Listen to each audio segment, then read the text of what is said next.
The inauguration of King Msuzulu Ka Zwelithini is expected to cast the spotlight on the role of the social structure of traditional leadership.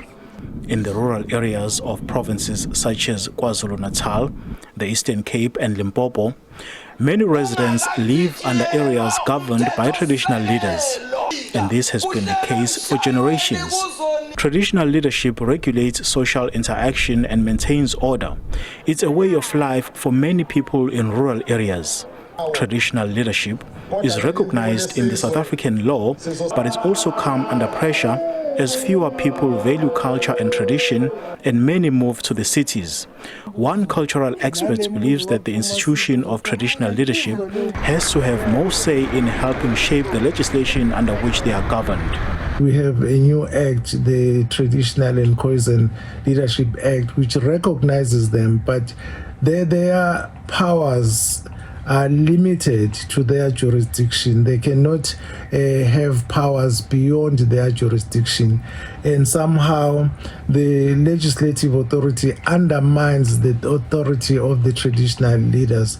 So I think the best remedy is that they must be part of the decision-making bodies. Like in the National Assembly, they should be there when the legislation is being created. And even if there is a need for repealing of the act, they need to be there in the discussion. Some residents in the province say traditional leadership can still exist in a democratic society. Amakhosi and Izinduna we still believe in that, and we still believe that it should be maintained at all costs, regardless of the current changes in our democracy. But our democracy should incorporate the traditional authorities and Amakhosi. I think it's within us to stick to our roots, because that's where we come from. So if we're still facing certain issues, in the modern day today that somehow we can't solve. I grow up and one day will have a happy family.